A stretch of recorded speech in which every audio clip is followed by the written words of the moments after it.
Hi, my name is Atala Meraz. I'm a USA-born citizen, but I currently live in Juárez, Chihuahua, Mexico.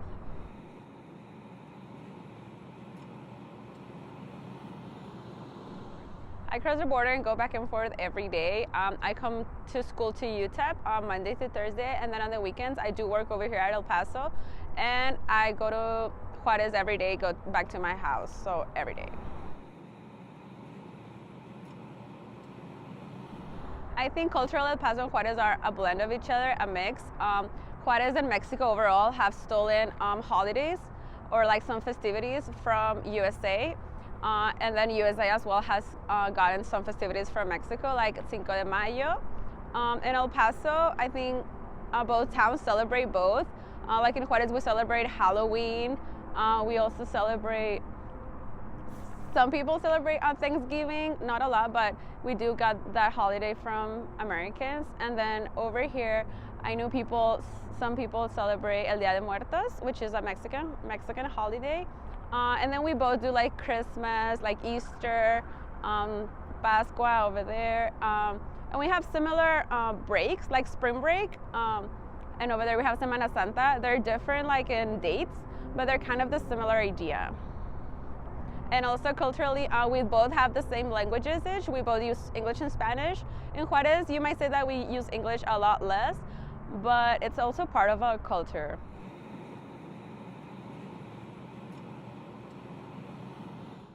So the process of crossing the border, there's 4 bridges over here.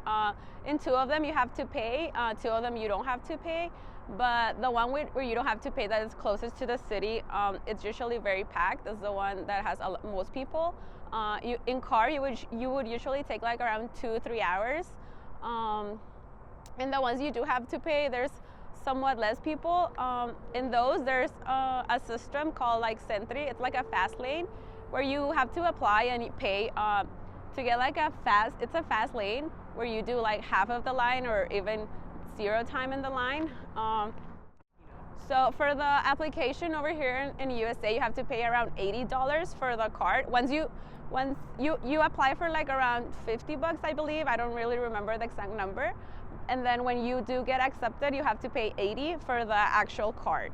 And then in the Mexican side, you have to pay every time you cross. You either pay around $2 to cross, or you can get the annual fee that it's around $400. But that's over there for Chihuahua. That's Chihuahua's government.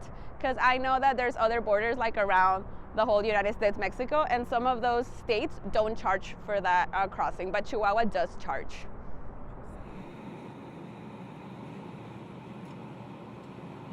A lot of people come in for work or school they want to get in El Paso before 8.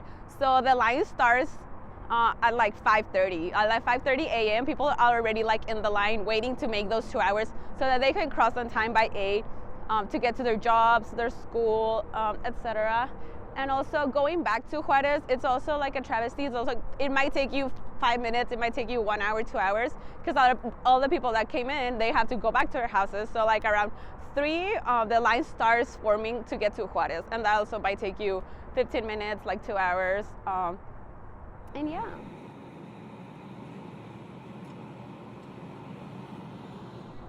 So I know a lot of people that have dealt with immigration issues. For example, some coworkers, one of them came all the way from Latin America. Another coworker, he recently applied for the residency. I know one of my aunts got deported for illegally trying to work here in El Paso. She got caught. Well, not deported, but she got caught and she got her visa taken away from her. That happened around 5-6 years ago. They banned her from her visa and like entering the United States for like 3 years. And then after that, she asked for forgiveness. Well, she could. I don't know if she did or she hasn't, but she was able to ask for forgiveness. And then my grandpa, he was living here in a tourist visa that expired. That was like 20 years ago. He got deported like 20 years ago, and he's like banned from entering the United States ever again.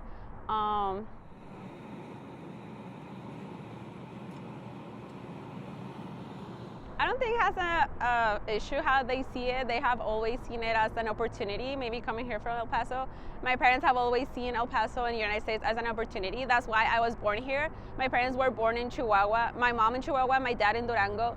But my mom wanted me to be born over here so that I could have more opportunities. And my parents have never had trouble with their visas. They have always done their appliances for a visa, and they treat their tourist visa as should. They don't overstay anything. They always try to do everything follow by the book. We haven't had any problems.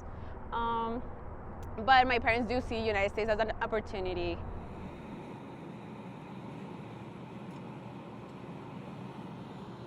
So I remember in 2020, 2021, up until actually 2024 maybe, Juarez got floated with immigrants coming from everywhere from South America. We had a lot of Venezuelans, a lot of Cubans, Ecuadorians.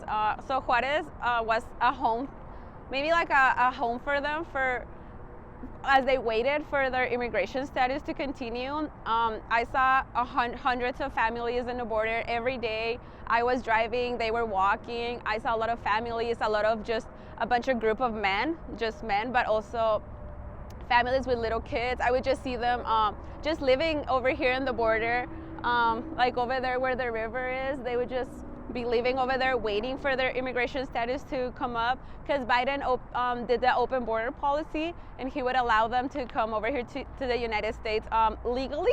They would have to get approved, and they would just be in Juarez waiting. It did affect Juarez somehow because they would just leave everything behind, which I understand. Like, they brought blankets and some backpacks, which is all they had coming from over there. And then, like, whatever they would eat like pizza, and they would leave the boxes over there, just the pizza boxes or all the water bottles, which was just a little sad, but I understand where they're coming from. So that was with Biden. And then Trump, I feel like Trump's policies and overall speech, he has allowed certain racism to go for us.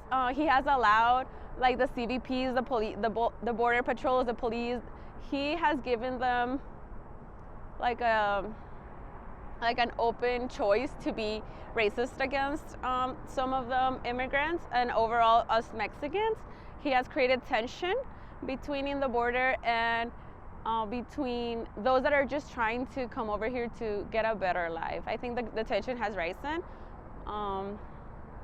And with his new policies of taking families back and separating families also, I think that's just very, very sad. I haven't seen that with my own eyes, but I've heard about it and just see it in the news.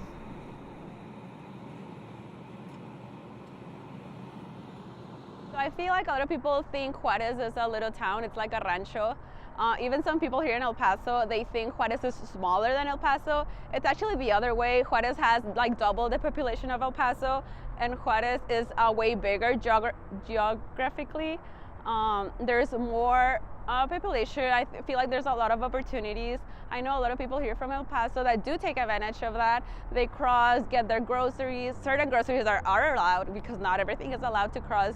They get their groceries, or they take advantage that things in Juarez and in Mexico overall are a little bit cheaper than over here in America. A lot of people get their hair, their nails, their dentist appointments over there, their doctor's appointment over there, because a lot of people cannot afford it over here in El Paso and overall in America. I feel people don't see how beneficial Juarez is to them.